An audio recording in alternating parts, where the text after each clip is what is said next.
Hi viewer, please watch, like, share and subscribe our YouTube channel. There is a lot of practice material available on our YouTube channel. Thank you.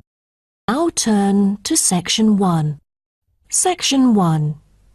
You will hear a conversation between a printing company employee and a customer. First, you have some time to look at questions 1 to 5.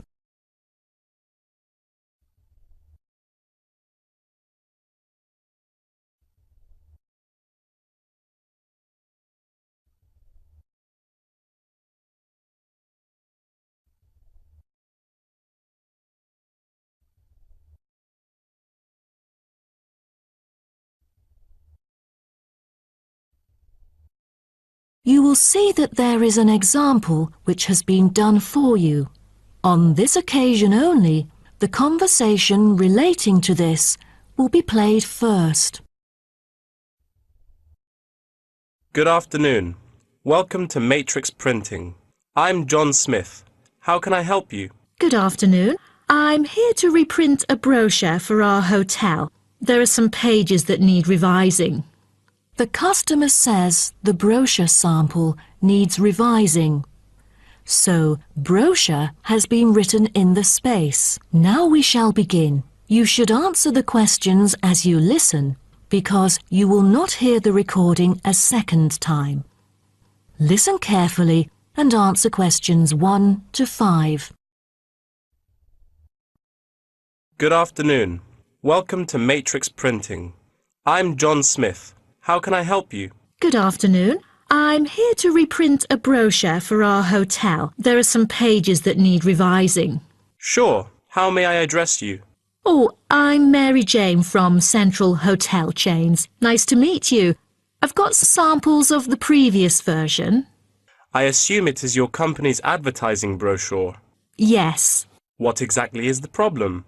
Well, it was printed the year before, so some of the information is already out of date. There are also a couple of problems with the layout. Firstly, the letters of the address on the front page are far too small. It's hard to see when glancing at the cover. How big do you need it to be? Increase the letters by 3 font sizes. Just a minute. Let me take notes of your requirements. Okay. What else needs changing? The information regarding the pool should be deleted because it is currently under renovation and is not available. So, all of the relevant descriptions on page 2 should be removed? What do we replace it with? We can't just leave the whole page blank. Just fill it in with the introduction of our newly opened gym. I've included all the relevant information here in this flash drive. Let me check. I see. No problem then. What is also bothering us is that the description under the top photos on page 4 is incorrect. The word lounge needs to be replaced with reception. Fully noted. Is that all? No, there is more. Turn to page 5. We feel that showing merely the picture of our exterior and interior decoration does not fully represent the appeal of our hotel. On second thought, we've decided to use a picture with the view of the hotel. Do you have the original copy of the picture? Yes, it is also enclosed in the flash drive. Okay.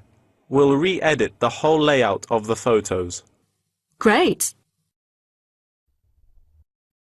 Before you hear the rest of the conversation, you have some time to look at questions 6 to 10.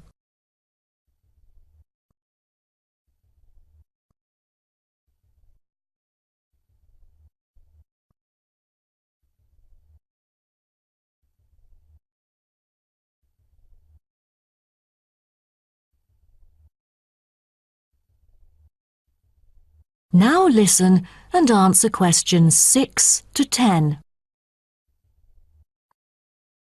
Let's turn to the next page. Yes. What's wrong with that? It seems perfectly fine to me. At first sight it seems fine, but according to the feedback of the customers, the prices do not stand out. So, we want to change the print from black to red to make it pop out. Okay, I've made notes of all of your requests. Is there anything else? I appreciate it. Just one final request. Could you translate the whole brochure into Spanish? We have customers worldwide, you know, especially those from Latin countries. No problem. What about other languages, like Japanese, Chinese, or German? These are our most popular target languages. I have to ask the manager about the Chinese version. There's been a surging number of Chinese clients during recent years. However, we don't need German or Japanese translations, as we currently don't have many customers from those two countries. Sure. Just keep me updated. So, roughly, when can we get the revised print? We need it before the end of July. It's late June now. Roughly, it'll take 3 weeks to re-edit. So it will definitely be ready before the deadline. Great. To where shall we send the samples? The address is number 9 Green Drive, Clifton, NY 21300. How do you spell Clifton? CLIFFTON, Clifton. And the telephone number? It's 9030366602. Also, if you have any further questions, you can reach me through this number. Okay. That is the end of section 1. You now have half a minute to check your answers.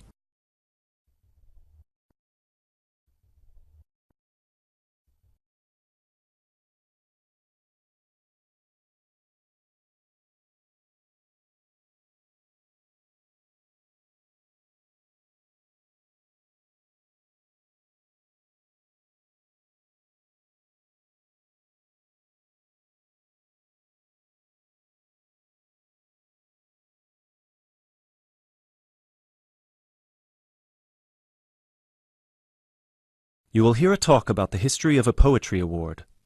You have 30 seconds to look at questions 11 to 15.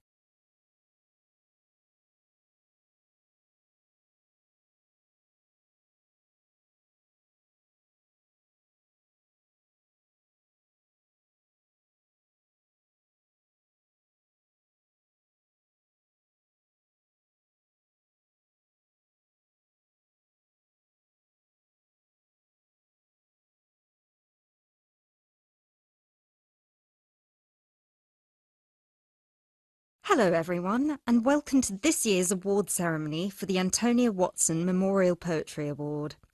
As with previous years, the competition has been particularly fierce and we received numerous excellent entries, so it's an incredible achievement for our 3 finalists who are sitting here amongst you, and we should congratulate them all. However, as with every competition, there can unfortunately only be one winner, and we will be announcing them shortly. Before we do, though, a few words about the award itself. As most of you know, the Antonia Watson Memorial Poetry Award has been presented annually since 2010 and was presented biannually for 2 more competitions prior, once in 2008 and once in 2006. It is entirely funded by Antonia Watson's very generous parents, who offer £1,500 to the author of the best poem on a topic announced at each previous award ceremony, as well as £500 to the first runner-up and £250 to the second, bringing the total up to £2,250. Now, a few words on Antonia Watson herself, without whom none of us would be standing here today.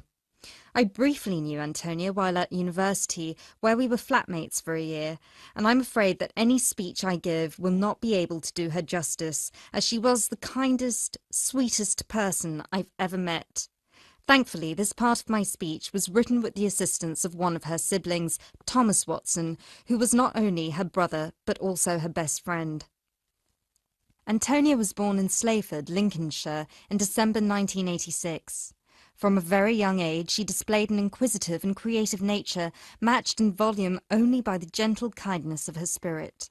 She wrote her first poem, named Love Barks, about the death of her dog at the age of 10.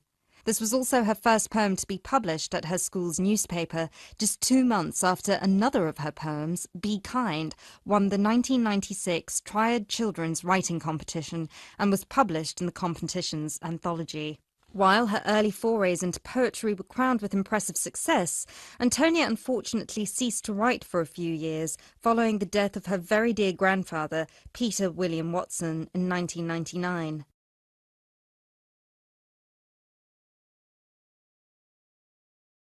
You now have 30 seconds to look at questions 16 to 18.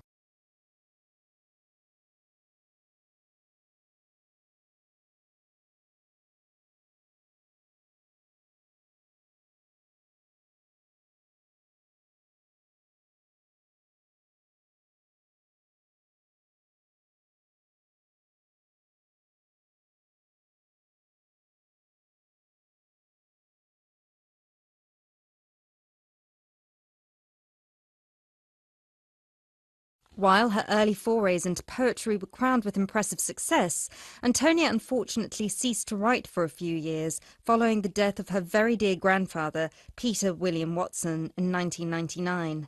Despite her writer's block, however, her artistic nature didn't lie dormant during the next 4 years. She had an active role in various theatre plays, and she also ventured into painting. A few of the plays are available on the internet, and you can find several of her self-portraits on our website, and you can see for yourself how impressive they are. But poetry, of course, remained her passion even then, which is why in 2003 she resumed writing, and her next poem, The War on Both Sides, was published in her college's journal. At the age of 18, Antonia moved to Sheffield to study English literature at the University of Sheffield. This is where she and I met, spending a whole year in adjacent rooms in a flat in central Sheffield. This is also where I met her good-natured, generous parents, Mr. and Mrs. Watson, who came to visit her regularly and always treated me like a daughter as well.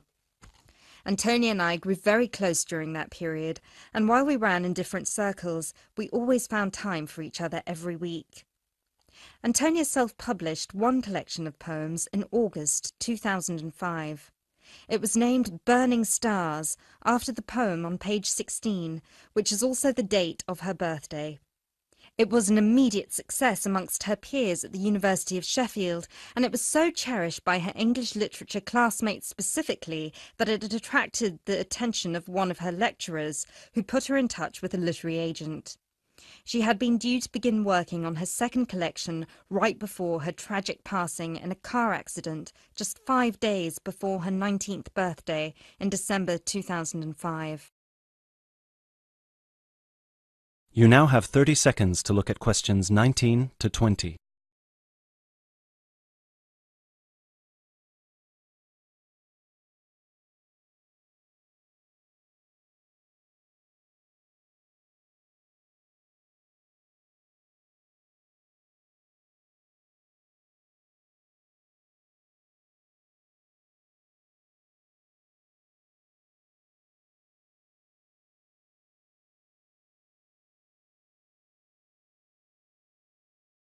Antonia was always interested in societal shifts and how they affect humanity as well as the environment, and this award was designed to reflect her faith that regardless of what we do, we are all inherently good. With this in mind, all of the topics this competition has dealt with have been about the potential and the positive side of humanity, such as this year's Young Love theme or last year's Inner Power theme. We've had poems about personal strength, about immigration, about gender equality and peaceful protest. And hopefully in 12 months, the poems we'll be awarding will be just as inspiring with the topic of poverty. I know Antonia would be really proud of what her parents and what all of you together have achieved. So, finally, let's get on with the actual award. As I said before, it's been a fierce competition this year, and with more than 5,000 entries, it was quite the task for our 3 judges to cut them down to just 3. But our 3 finalists definitely deserve to be here, and without further ado, I would like to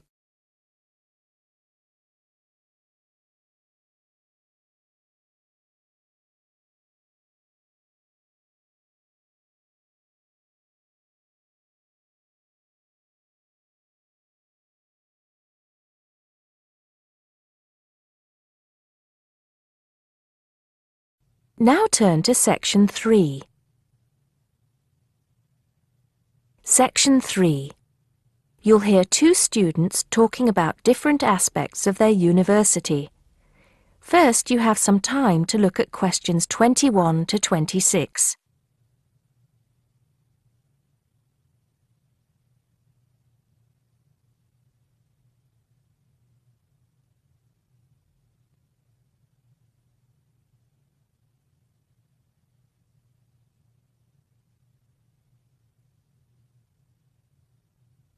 Now listen carefully and answer questions 21 to 26. Great party last night. You should have come. But anyway, so what have we got to do here? We're supposed to fill this form in by ourselves, but I'm sure it's okay if we chat about it first, don't you think? Yeah, sure. So, there are 10 questions and we've got to tick numbers 1 to 5 for each question. 5 means really good. 1 is bad. Question number 1. Was the course well organized? We'll give that a 5, agree? Yep. No question about that. What does question 2 mean, though? Was the teacher flexible? Is it good to be flexible? Well, that means, was the teacher very strict? Or maybe she gave you more time to complete your assignment. Things like that. So for that question, we should give her a 5. She always gave us an extra day, didn't she? And she wanted to know our opinions on things. We had great discussions. Fair enough. What about this one? Was the teacher friendly and encouraging? I'm not sure about that. She was friendly to some students, but I think she had a problem with Mike and Alex, who were usually late. She did get a bit irritated with them sometimes. Yeah, we weren't too happy about them either, though. I know it was a bit early, with classes starting at 8:30, but you choose if you want to sign up to them or not. So that's no excuse, really. Yeah, they could have taken the evening classes if they didn't want to wake up early in the morning. Now, what about these questions on the course books? Look, the business studies book was interesting, but I thought the human behavior one was boring. Really? That's the one I like the most, perhaps because I want to study psychology. You want to become master of the universe, managing a huge multinational company, don't you? There's nothing wrong with being ambitious, you know? The best laid plans of mice and men. What's that? Some sort of quote? Stop being so literary. Let's get on with question 5. Did you find the campus library a useful resource? Well, most of the books I wanted had already been taken out, but the internet access was definitely useful. Let's give that a 4. Okay, and the staff there were always friendly and helpful. Before you hear the rest of the conversation, you have some time to look at questions 27 to 30.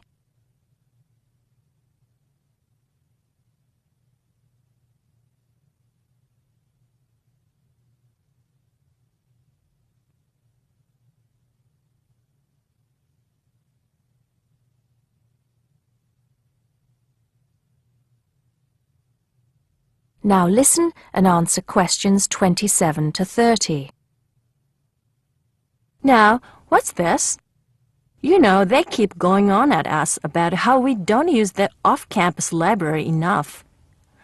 I suppose this question is to test if we know where things are there. So here's a plan of the library. You use it more than me. I've only been there once, actually. You tell me. Right. So as you go in, the librarian's desk is on your right. Directly opposite is the section for new publications, new books the college has acquired. Some of them are actually written by our own teachers, interestingly enough. Then there's lots of seating and the computers. Behind that, we've got the periodicals, newspapers and magazines. And that's before the reference section, you know, with the books you can't take out.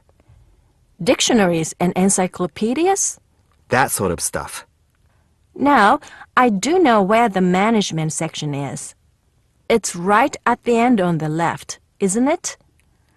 Just before the stairs up to the lecture theater. No. Sorry.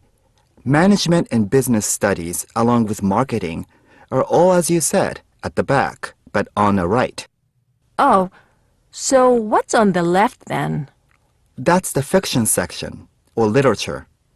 Now, if you want to photocopy something, where do you go? I think I remember. Isn't it one of the rooms after the entrance on the right? Yeah. It's between the multimedia room and the seminar room. They're all behind the librarian's desk. What about the toilets? For those, you have to go downstairs. That's where the computer studies section is too, for some reason. Let's get on with the next question. That is the end of section 3. You now have half a minute to check your answers.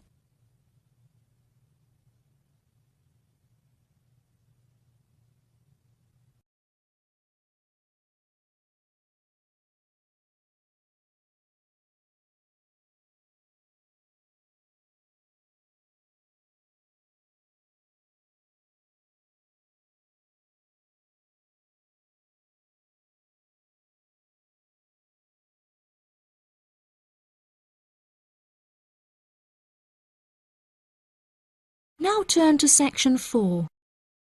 Section 4. You will hear a talk on the history of football in Great Britain in the 19th century. First, you have some time to look at questions 31 to 40.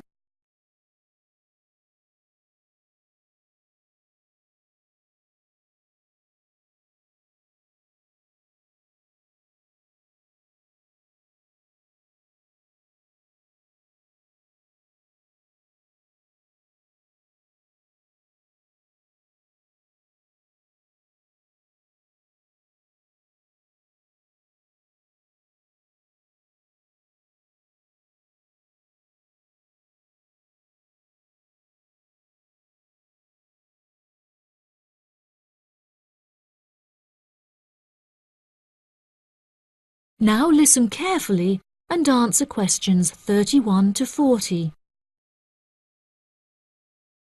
Great Britain is often hailed as the home of football, with talented players travelling from far and wide to play for teams in the English Premier League, one of the most popular football leagues on the planet.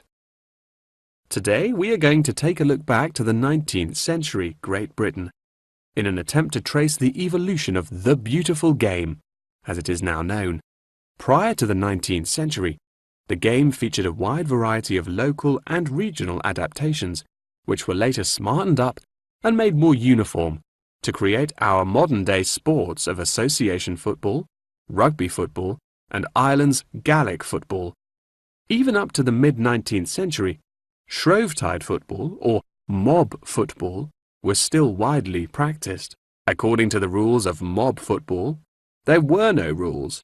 A player could legally use any means whatsoever to obtain the ball, such as kicking, punching, biting, and gouging, with the only exceptions being murder and manslaughter.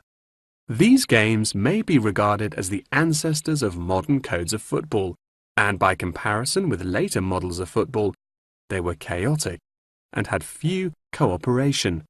Towards the latter end of the 19th century, and moving into the early part of the 20th century, however, there appeared a newfound emphasis on moral values in football. Perhaps a more modern example of this can be seen in John Terry's suspension as England captain, following reports of his infidelity to his wife.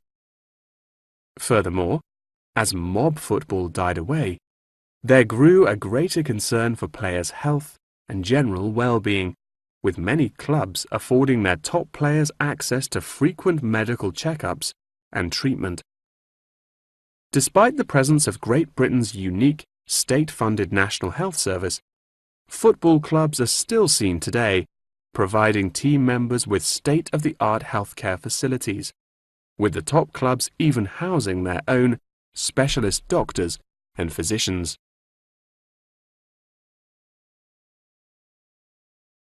Today, football is a key feature of school children's day-to-day education, particularly for boys. With the help of football associations, all schools in the UK are boasting their own football teams. This mainly comes as a result of pressure put on schools and the government by concerned parents, who felt that football education taught their children valuable lessons and indeed vital life skills, such as teamwork and a drive to succeed. Nowadays, many of the UK's top football clubs provide training facilities and outreach programs in an attempt to educate the nation's aspiring youths.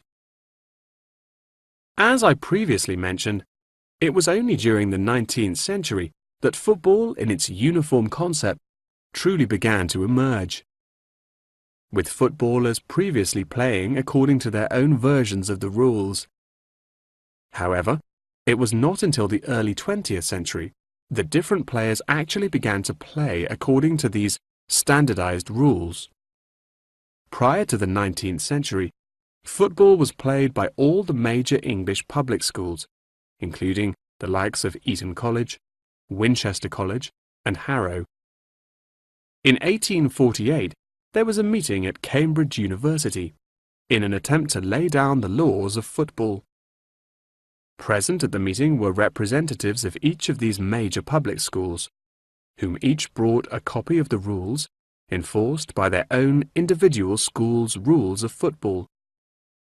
The result of the meeting was what is now known as the Cambridge Rules, thereby uniting the rules from across the country into one simple document. However, the Cambridge Rules were not liked by all, and a new set of rules, Thring's Rules, compounded in the book The Simplest Game, became commonplace among dissenters. Across the country, improvements in infrastructure and public transport had a knock-on effect of dramatically increasing attendance to football games. Football quickly became a social event where spectators would meet friends, drink tea, and chat about the good old days. As football became more and more popular, it was decided that more money should be invested in maintaining the quality of pitches, amongst other things, and there was even talk of installing seating for spectators. However, the question of who was to foot the bill quickly became a divisive issue, with many believing that the government should fund football's development as a national sport. But in the end, the onus fell upon Britain's local and regional football clubs for the funding and development of the Football Association. They became responsible for the upkeep of football grounds, began to pay their best players a small salary, and organised competitions against other local and regional teams. And there began England's Football Association, or the FA, as we know it in its current form, the governing body of football in England. As the FA continued to grow and accumulate greater wealth, it was able to attract more and more talented young men from across the country, before finally accepting professional talent in the early 20th century. Today, football is played at a professional level all over the world. Millions of people regularly go to football stadiums to follow their favourite teams, while billions more watch the game on television or on the internet. That is the end of section 4. You now have half a minute to check your answers.